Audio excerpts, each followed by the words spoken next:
अवांछित चीजें कोई भी पसंद नहीं आती, फिर चाहे वो दोस्त, खाना हो या रिश्तेदार हो।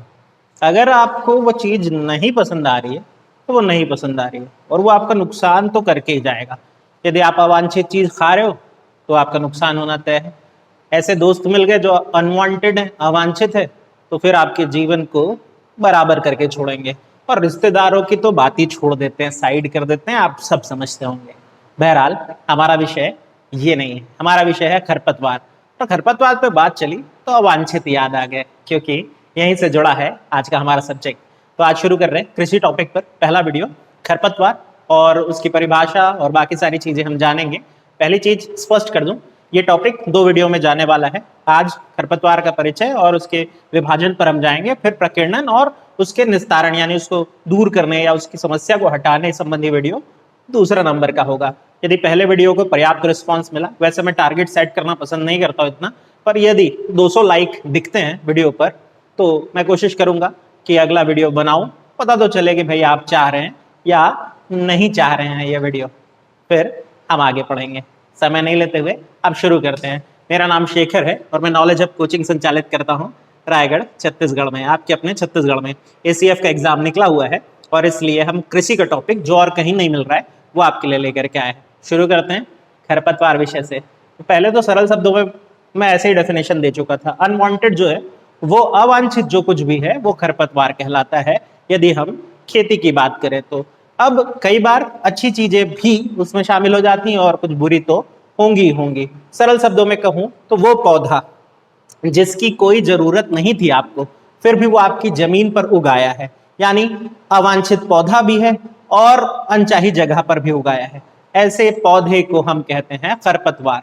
वो पौधा जिसने आपकी फसल का पोषण ले लिया, जमीन से उसका जल ले लिया और आपके पौधे को बढ़ने में भी दिक्कत पैदा कर रहा है, यही कहलाता है खरपतवार, पूरी तरह से अनवांटेड। अब यहां पर ये कंफ्यूज मत होना, कुछ पौधे जो कि बड़े अच्छे लगते हैं आपको, आपको लगेगा अरे ये कैसे खरपतवार है, वो भी निकलने वाले हैं। एक एग्जांपल दे देता हूं, सरसों। सरसों का पौधा आपको बड़ा सही लगता है, लेकिन जब ये चने के खेत में अपने आप उगाता है ना, तो फिर समस्या पैदा करता है। कौन सी? चने के उपज को प्रभावित करने वाली। यहाँ सरसों जो है वो खरपतवार हो जाता है चने के लिए। एक दूसरा एग्जाम्पल देता हूं, सरसों के खेत चलते हैं। सरसों के खेत में यदि एक पौधा होता है उसको कहते हैं सत्यानाशी। नाम देख लो, सत्यानाशी। तो अगर वो उगाया तो भाई उसके बीज, सत्यानाशी के और सरसों के बीज काफी कुछ एक जैसे दिखते हैं, यानी सत्यानाशी बन गया सरसों के लिए अनवांटेड पौधा।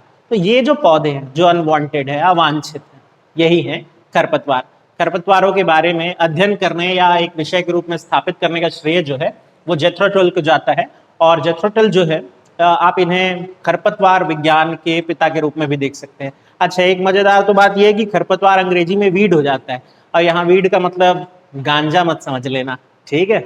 चलिए तो बात करते हैं खरपतवारों पे। और तो खरपतवार शब्द तो आपने देख लिया। अब एक मैं बेसिक फैक्ट आपको बता रहा हूँ, बहुत बेसिक्स है। भारत में ना कृषि को अगर किसी चीज से सबसे ज्यादा समस्या है तो वो कीट पतंगे नहीं है। आजकल देखा ना वो टिड्डे उड़ करके आए, वो भी उतनी बड़ी समस्या नहीं है। पशुचरण यानी जानवर चरने छूट जाते हैं, वो भी उतनी बड़ी समस्या नहीं है जितनी बड़ी समस्या हमारे खरपतवार है। तो कुल 35 से लेकर 37 यानी 35% से लेकर 37% फसल को हानि पहुंचाने का कोई अगर कारण है तो वो खरपतवार है। यानी फसल का विलन नंबर 1, दुश्मन नंबर 1 बन जाता है खरपतवार। अब जब बात इस पर निकली ना, तो खरपतवार से जुड़े हुए फैक्ट को जानते हुए हम दो एक फैक्ट और जान लेते हैं। मैं आपको बोला 37% तक फसल नुकसान पहुंचाते हैं कौन? खरपतवार। लेकिन कीट 29% भारतीय फसलों को नुकसान पहुंचाने का कारक बनती है कीट। और एक और हो सकता है इसके अलावा अगर देखें तो 22% जो है वो होता है ना, पौधों में रोग हो जाते हैं वो सब। और उसके बाद फिर पशुचरण वगैरह का नंबर आता है। तो भैया सबसे बड़ी समस्या को हम यहाँ पढ़ने वाले हैं। तो अभी बात तो ये हो गई खरपतवार की। फिर खरपतवार इतने खतरनाक क्यों हो जाते हैं? ऐसी क्या विशेषता होती है खरपतवारों में कि वो फसल के लिए इतना बड़ा संकट ले आते हैं? बस वही जानने का प्रयास करते हैं। और आप सिलेबस देखेंगे तो ये दूसरा टॉपिक उसमें बन जाएगा कि खरपतवारों की विशेषताएं क्या है। सबसे पहले आते हैं उसकी पहली विशेषता कि मृदा से अनुकूलन। तो हम सब जानते हैं कि मिट्टी के अलग अलग, अच्छा इस पे भी एक वीडियो बनाऊंगा यदि इस वीडियो को सही रिस्पांस मिल रहा होगा तो, मृदा पे भी। तो मृदा, और मृदा में बहुत तरह की मिट्टी है। कॉमनली देखें तो लाल पीली मिट्टी है, जलोढ़ मिट्टी है हमारे यहाँ, काली मिट्टी है, दोमट मिट्टी है, बलुई मिट्टी है, हर तरह की मृदा।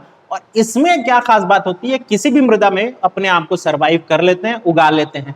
अगर आप इसका मृदा बदल भी दोगे ना तो भी अपने आप को बचा लेने की क्षमता होती है इस तरह के खरपतवारों में। तो ये एक समस्या है जो इनकी विशेषता है और किसान के लिए समस्या। दूसरा है कि इनकी जड़ें, अच्छा इनकी जड़ें जो होती हैं वो एक तो आप कहिए कि अगर आधे से काट रहे हैं तो एक होता है ना कि आप आधे से काट के यदि वो पौधा फेंक दिए तो कटी हुई जड़ से भी उत्पन्न हो जाएगा, ये एक समस्या है। दूसरी, इनकी जड़ें, कुछ ऐसे खरपतवार होते हैं जिनकी जड़ें जमीन पे काफी गहरी धंस जाती है, तो आप उन्हें काटोगे भी ना या उखाड़ने का प्रयास करोगे तो एक तो बहुत श्रम लगेगा और आप उखाड़ भी नहीं पा रहे होते, और दूसरी चीज वो अगर काट करके छूट गई तो वो अपने आप को दोबारा उत्पन्न कर लेती है। कुछ एक एग्जांपल भी यहाँ मैं छोड़ दिया हूँ। जैसे अगर मैं जड़ की बात करूं तो इसमें बारू घास हो गया या कटीली घास हो गया या नरकुल घास हो गया, ये यदि आप काट रहे हैं एक जगह से दूसरे जगह फेंक रहे हैं तो वो अब दूसरी जगह को भी एक्वायर कर लिया, वहां भी कब्जा कर लिया अपना। या फिर जो गहरे वाले धस जाते हैं जड़ें जिनकी, तो हिरनखुरी है या बायसुरी है या मोथा है, इनकी जड़ें यकीन जानिए 6 से 8 मीटर गहरी घुस जाती हैं। और अगर 6 से 8 मीटर गहरी घुस गई हैं तो आप फिर इनका निवारण या निराकरण कैसे करेंगे, ये एक समस्या है जो कि खरपतवार के साथ जुड़ी हुई है और उनकी विशेषता है। बात करेंगे सख्त बीजांकुरण की। इसको दो तरीके से समझ सकते हैं। इनका एक तो बीजांकुरण बहुत सख्त होता है, यानी हाई टेम्परेचर भी रजिस्ट कर जाता है, सह जाता है, बहुत ताप, बहुत ज्यादा बारिश, ये सब को भी सह करके रह जाता है। और दूसरी चीज, जब इनका बीजांकुरण होता है यानी बीज फूट करके पौधा निकलता है तो वो ना आपकी फसल से भी तेजी से उगता है। मान लीजिए आपने गेहूं लगाया है और उसी के साथ साथ कोई दूसरा खरपतवार उगाया है, तो वो खरपतवार ना गेहूं के बीजांकुरण होने से पहले यानी गेहूं का अंकुरण फूटने से पहले फूट जाएगा और विकसित होने लगेगा। अब विकसित होने लगेगा तो उसके पोषक तत्व भी खा जाएगा ना, ये भी एक समस्या होती है। इसके बाद बात करेंगे चौथे नंबर पे जो हमारा है, 5वें नंबर पर बीज उत्पादन क्षमता। तो ना ये खरपतवारों में एक बड़ी और क्वालिटी होती है, खास क्वालिटी, इनकी बीज उत्पादन क्षमता भयंकर तेज है। भयंकर तेज दैट मीन्स इसने चीन को भी पीछे छोड़ रखा है प्रजनन के मामले में। हाँ, जोक सपाट हटाते हैं, इसको साइड करते हैं, जानते हैं। तो इनका जो बीज है ना, वो एक एक पौधा इतने बीज उत्पन्न कर जाता है जो कि इनको सदियों के लिए वापस छोड़ जाता है कि हाँ हमारी नस्लें तो मौजूद रहेगी। यानी अगर मेन पौधा चला भी गया तो उसके बहुत सारे बीज छूट गए। एक छोटा सा एग्जांपल देखिए, एक क्या 2-3 देखिए। जैसे चौलाई है, चौलाई एक तरह से भाजी के रूप में भी प्रयोग होती है, यूपी साइड काफी मिल जाती है। तो चौलाई जो है वो एक पौधा 2 लाख बीज छोड़ जाता है। अब आप करते रहिए निवारण, 2 लाख कहां से छांट रहे होंगे आप। या फिर बात करें मकोई करके एक होता है, तो 1.70 लाख यानी 1,70,000 तो ये ऐसे ही छोड़ जाता है बीज अपने। या फिर धतूरे की बात करें, अब हाँ आज शिवरात्रि भी है और जय भोलेनाथ, और धतूरा जो है वो 2000 बीज छोड़ जा रहा होता है। या गाजर घास, ये अच्छा गाजर घास को ना कांग्रेस घास भी कहते हैं, ये भी हाँ खरपतवार है। तो 25,000 जो है ये भी अपने बीज छोड़ जाता है, ये भी एक समस्या है। अच्छा, एक और बड़ी समस्या या ये मजेदार समस्या है, फसल से समरूपता, यानी फसल जैसा दिखने लग जाता है तो अंतर कर पाना मुश्किल हो जाता है किसान को कि मैंने जो पौधा लगाया ये वो पौधा है कि खरपतवार है।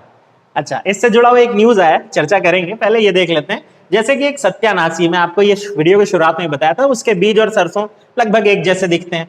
या कासनी जो होता है, कासनी एक तरह से घास है और ये बारसिम जैसा दिखता है। अब आप बोलोगे बारसिम क्या है, हम लोग ना इधर वाले छत्तीसगढ़ वाले बारसिम नहीं समझ पाते, लेकिन आप यूपी जाइए, पशु चारा होता है, बेहतरीन किस्म का चारा माना जाता है बारसिम को, जो कि पशुओं के लिए बहुत ज्यादा दुग्ध उत्पादन आदि के सहायक होता है।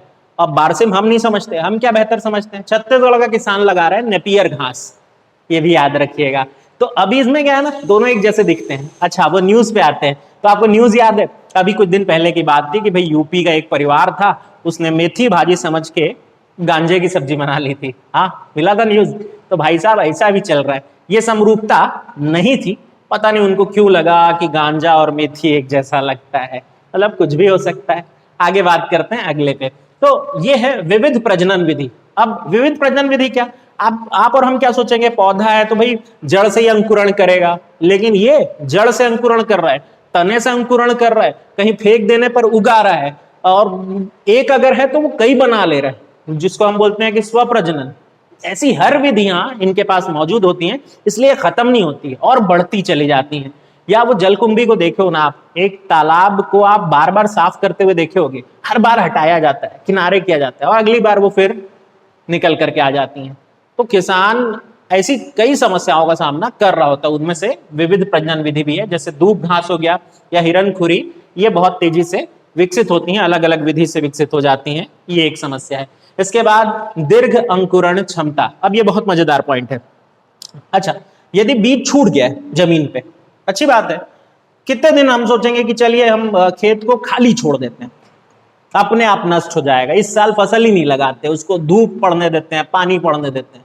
अब होगा क्या भाई साहब, ये बीज ना 40-40, 50-50 साल वहीं रहने के बाद दोबारा अंकुरित हो जाते हैं, इतना दिन वेट करके। और ये 40-50 साल अगर आपको बहुत लग रहे हैं, तो भाई सरसों के बीज उस तरह के कुल में आते हैं जो 300-300 सालों के बाद दोबारा उत्पन्न हो जाते हैं। कुछ एक एग्जाम्पल छोड़ दिया हूं, जैसे बथुआ की बात करें, ये 40 से 50 साल बाद इसका बीज जो है वापस से अंकुरित हो सकता है, खाली छूटे रहने के बाद भी।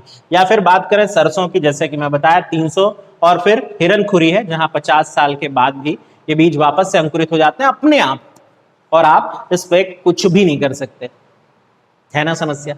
आगे बढ़ते हैं, तो फिर बात करते हैं कि भाई खरपतवारों का प्रभाव क्या है, क्या प्रभाव डालती हैं वो आपके जीवन पर, आपसे जुड़े हुए पशुओं के जीवन पर या मृदा पर। पहले बात करेंगे मृदा की, क्योंकि बात खेती की हो रही है। मृदा कृषि की अगर बात करें तो भाई उत्पादन जो है वो घट जाता है। अब ये तो सिंपल सी बात है, आपकी जो निश्चित भूमि है, 1 एकड़ है, 2 एकड़ है, 3 एकड़ है, आपने उसमें सोच के फसल लगाया, बीज डाला, उसमें जितना उत्पादन हो सकता था उसका बहुत कुछ तो खा गई खरपतवार, तो आपके बीज को विकसित होने के लिए जगह भी कम मिली, पोषण भी कम मिला, तो उत्पादन निश्चित रूप से घटेगा। दूसरा अगर देखें तो उत्पादन की लागत बढ़ जाना। अब आप क्या करोगे भाई, खरपतवार अलग करने के लिए आप बिल्कुल कुदाल उदाल लेकर के लगे हो, कीटनाशक छिड़क रहे हो, अलग अलग तरह के ये प्रयास जो है वो आपकी खेती को महंगा कर देते हैं, यानी आपका उत्पाद हो गया महंगा। तो ये जो है एक और समस्या है कि फसल की लागत में वृद्धि हो जाती है। पोषक तत्व का ह्रास होगा ही, इनमें बहुत एक खास क्वालिटी, अभी अभी हम इतनी सारी विशेषता पे चर्चा किए, बड़ी तेजी से अंकुरित होते हैं, बहुत तेजी से बढ़ते हैं। आपने एक साथ लगाया है, लेकिन ये आपके लगे हुए पौधे से जल्दी बड़े हो जाएंगे, और जल्दी बड़े होंगे तो जमीन से जल ले रहे हैं, पोषक तत्व ले रहे हैं, पोटाश की कमी कर दे रहे हैं, नाइट्रोजन की कमी कर दे रहे हैं, तो आपके पौधे को क्या मिलेगा। हाँ बिल्कुल, तो भाई ये समस्या भी बनी रहेगी, पोषक तत्वों की कमी। अधिक जल मांग, हाँ इनमें एक और बड़ी समस्या होती है, अधिक जल मांग होती है, और वो अपनी पूर्ति खुद करने का जुगाड़ कर लेते हैं। एक एग्जांपल बताया था, यहाँ आप देखे थे कि मैं 6 से 8 मीटर गहरी जड़ों की बात किया था, मोथा हो गया, हिरनखुरी या बायसुरी की, इतनी गहरी जड़ें जो भूमिगत जल है ना उसका भी प्रयोग करना शुरू कर देती है। और अगर ऐसा होगा तो फिर आपकी जो मुख्य फसल है जिसकी जड़ उतनी गहरी नहीं है, उसके लिए जल की कमी हो जाती है, यानी आपको सिंचाई बढ़ानी पड़ेगी और तब भी ये लाभ में रहेंगी। आया समस्या। तो ये कृषि से जुड़ी वो समस्याएं, और भी समस्याएं हो सकती हैं, लेकिन अभी आते हैं मानव और पशु स्वास्थ्य से जुड़ी समस्या। एक तो खरपतवार कभी कभी बहुत ज्यादा हैजार्डस हो जाती है या बहुत ज्यादा हानिकारक हो जाती है। जैसे कुछ एग्जाम्पल्स मेरे पास, और जब पूछता भी है तो आप इसको थोड़ा ध्यान रखेंगे। जैसे एक ल्यूपिन सिरिसियस करके एक पादप होता है, ल्यूपिन सिरिसियस, और इसको जब गाय खा जाती है बहुत अधिक मात्रा में तो क्रुक्ड रोग हो जाता है। या ऐसा समझ लीजिए जो गर्भवती गाय होती हैं उनका गर्भ गिर जाता है या उनके बच्चे की मौत हो जाती है। समस्या। एक और बात करेंगे तो सत्यानाशी, इस पे तो क्या है कि अंधत्व हो जाता है, इंसान जो है अंधा हो जाता है सत्यानाशी यदि बहुत ज्यादा सेवन कर लिया तो। ऐसे ही एक और होता है जिसको क्या बोलते हैं, लेंटेना बोलते हैं। लेंटेना यदि पशु ज्यादा संख्या में खा गया ना तो वो हो जाता है कि प्रकाश से सेंसिटिव हो जाता है, यानी तेज प्रकाश के प्रति वो बिल्कुल संवेदनशील हो जाता है, इधर उधर भागने लग जाता है, उसको समझ नहीं आता है, या लाइट पड़ते वो बेचैन हो जाएगा। ये एक समस्या। इसके बाद एक बारू घास की अधिकता यदि हो गई, बारू घास या बारू दूबी बोलते हैं, इसको बहुत अधिक खा लिया तो पशु जो है वो उदर की समस्या, पेट की समस्या से उसका मौत तक हो जाता है। या फिर एम्ब्रोसा एक होती है, एम्ब्रोसा इंसान के लिए खतरनाक है। अब आप काम कर रहे हैं खेत पे, वहां उगा भी हुआ आपको पता नहीं है, अस्थमा रोग जो है वो हो जाता है। इसके अलावा एलर्जी वगैरह तो कॉमन समस्या है। आप अपने खेत में गुजर रहे हो और ऐसी फसल वहां मौजूद है जो अनवांटेड है, वो आपको कभी एलर्जी उत्पन्न कर देंगी या आपके स्वास्थ्य पे बहुत सारी समस्याएं भी कर सकती हैं। और वो अगर आप छुटपन में बहुत खेले होगे ना ऐसी जगहों पे जा करके, खाली जगहों पर या खेत वगैरह के बीच में, तो 2-3 से तो आप परिचित होंगे, जिसको गोखरू कहते हैं। गोखरू वो कांटा देखे होंगे आप, एक कांटा होता है बहुत नुकीला सा हरे रंग का, और बाद में वो सूख जाने पर ब्राउन रंग का हो जाता है, बहुत स्पाइक्स होते हैं उसमें और बिल्कुल गड़ जाता है तो बराबर करके छोड़ता है। ऐसा पशुओं के साथ भी होता है। और एक लट जीरा आप खेल के निकलते थे, आप देखते थे कि वो जीरे जैसे छोटे छोटे आपकी टी शर्ट पे चिपका हुआ है और फिर घर में कुटाई हो जाती थी। हाँ, वही लट जीरा जो है वो भी भाई साहब अनवांटेड पौधा है। तो ये तो हो गई।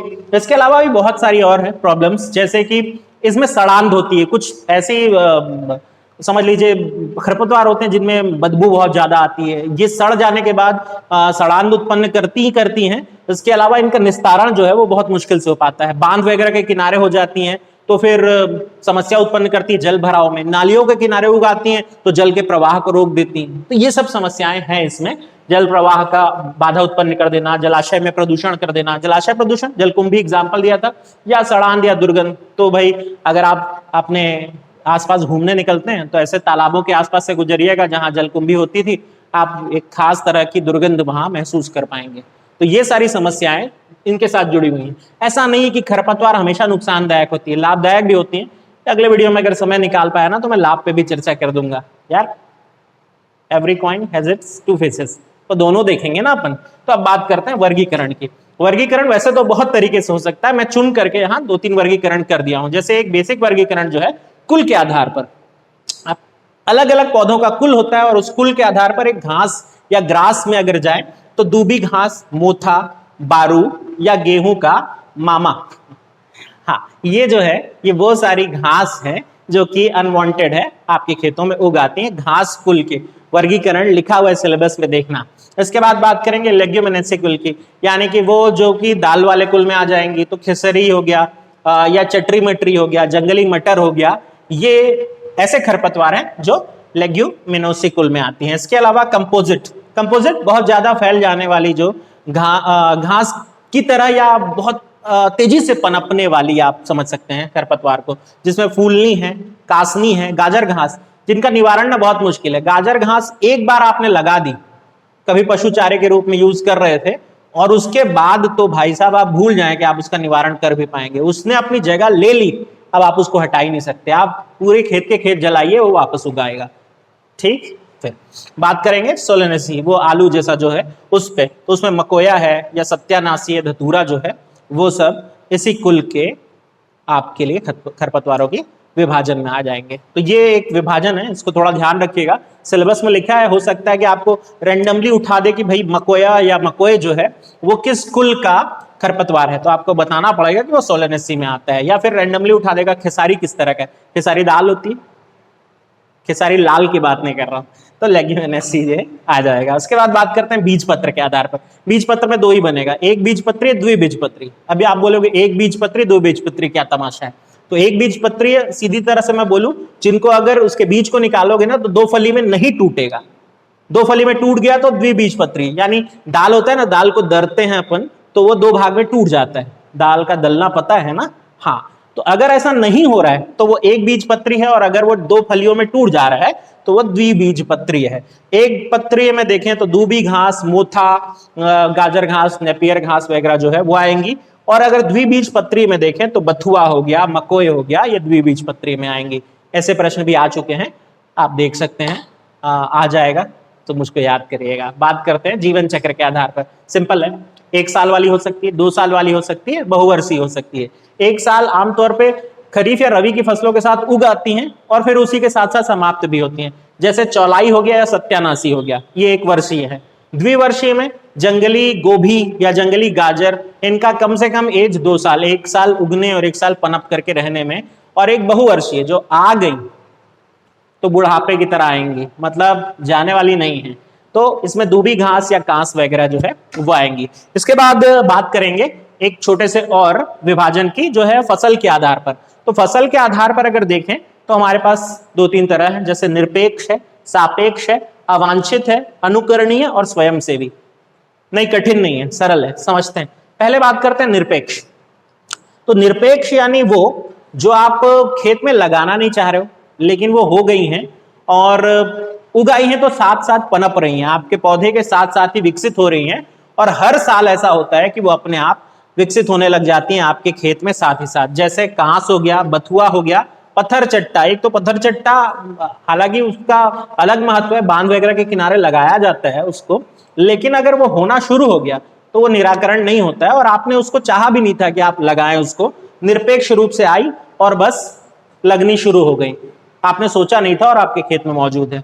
इसी तरह अगर सापेक्ष देखें तो सापेक्ष में आपको वही बताया था ना, कुछ पौधे जो कि बीज मिक्स हो जाने के कारण समझ लीजिए, या अशुद्ध बीज आप यूज करते हैं, साफ हुआ बीज यूज नहीं करते हैं तो उगाते हैं। जैसे गेहूं का अगर पौधा देख रहे हैं या गेहूं का खेत है, उसमें जौ उगाना, तो दोनों अलग अलग तरह के पौधे हैं लेकिन एक साथ एक खेत में सरवाइव करने लग जाते हैं। अब यहां गेहूं तो आपकी मुख्य फसल है और जौ जो कि एक अन्य फसल होने के बाद भी गेहूं के खेत के लिए वो क्या बन गई, खरपतवार बन गई।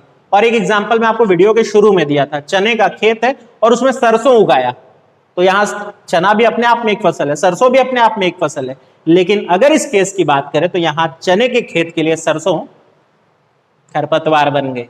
बात करते हैं तीसरे, अवांछित। अवांछित ये भी वही समस्या है, किसानों को इसीलिए कहा जाता है कि आप उपचारित बीज प्रयोग करिए या शुद्धिकरण किया हुआ बीज यूज करिए। कई बार क्या होता है, गेहूं का एक एग्जाम्पल है यहाँ पर, यूपी में बड़ी समस्या होती है। एक गेहूं का प्रजाति है या प्रकार है HD 2329, ये बहुत अच्छी किस्म का गेहूं माना जाता है, अच्छी प्रजाति का। किसान ये लगाना चाह रहा होता है लेकिन उसके साथ किसका बीज मिक्स हो जाता है, तो HD सेम टाइप जो था उसका 2285। अब उसने लगाया था दूसरा और साथ में उगाया है दूसरा, अब उसको वो अलग तो नहीं कर पाएगा, पहचान भी नहीं कर पाएगा, काफी कुछ एक जैसा दिखता है, तो उसके फसल की गुणवत्ता में कमी आती है और जो है उसकी खरीदी के वक्त समस्या का सामना करना पड़ता है किसान को। बात करते हैं अनुकरणीय। अनुकरणीय क्या होता है, नकलची पादप। नकलची पादप बहुत सिंपल है, आपके खेत में लगेंगे और आपके पौधे के साथ साथ ऐसे विकसित होंगे कि आपको लगेगा कि आपका पौधा विकसित हो रहा है। एट लास्ट जब आप उसका बीज लेने जाएंगे, आप आपके पौधे का उत्पाद लेने जाएंगे, तो आपको मिलेगा ठन गोपाल, कुछ नहीं, वो सिर्फ घास रहेगी, दूब रहेगी या फिर बर्बाद पौधा रहेगा। वो पूरा समय आपके साथ मौजूद रहा, आपने ये समझ के उसको बड़ा किया कि आपकी मदद करने वाला है, पर वो क्या निकलेगा। हाँ, आगे बढ़ते हैं। और एक होता है स्वयंसेवी। हाँ, स्वयंसेवी पादप क्या होता है भाई, वो पौधा जो कि आपने खेत तैयार किया ना, अब आप बीज डालने वाले हैं, उसके पहले से उगना चालू हो गया है, खुद ही उगना चालू हो गया, वो अपना पोषण खुद देख ले रहा है, तो खेत तो तैयार कर, मैं तैयार बैठा हूं उगने के लिए। ये है स्वयंसेवी। तो यह स्वयंसेवी कभी कभी खतरनाक हो जाते हैं, बात करेंगे आगे अगले वीडियो में। तो अगर वीडियो अच्छा लगा हो, खरपतवार अगले वीडियो में समाप्त हो जाएगा, निराकरण और प्रकीर्णन मैं आपको समझाऊंगा, और कुछ एक जो है स्लाइड्स वो मैं आपको मेरे टेलीग्राम लिंक पे भेज दूंगा। जैसे कि फसलों के साथ मिक्स हुए, आपको पूछ सकता है वो कौन से खरपतवार है जो फसलों के साथ मिक्स होकर के उत्पन्न होते हैं, तो बहुत बड़ा सा लिस्ट है और बेहतर होगा कि उसको मैं आपको टेलीग्राम पे सीधे सीधे भेज ही दूं, तो आप उसको रटेंगे, क्योंकि उसमें समझाने के लिए कुछ नहीं रहेगा, तो मैं आपको भेज दूंगा। जुड़े रहेंगे तो वीडियो आपको मिलता रहेगा। दूसरे वीडियो के लिए इंतजार करिए, और वो 200 लाइक वाली शर्त रख दिए, देखते हैं। चलिए मिलेंगे किसी और वीडियो में, तब तक के लिए थैंक्स, ध्यान रखिए अपना और अपनों का।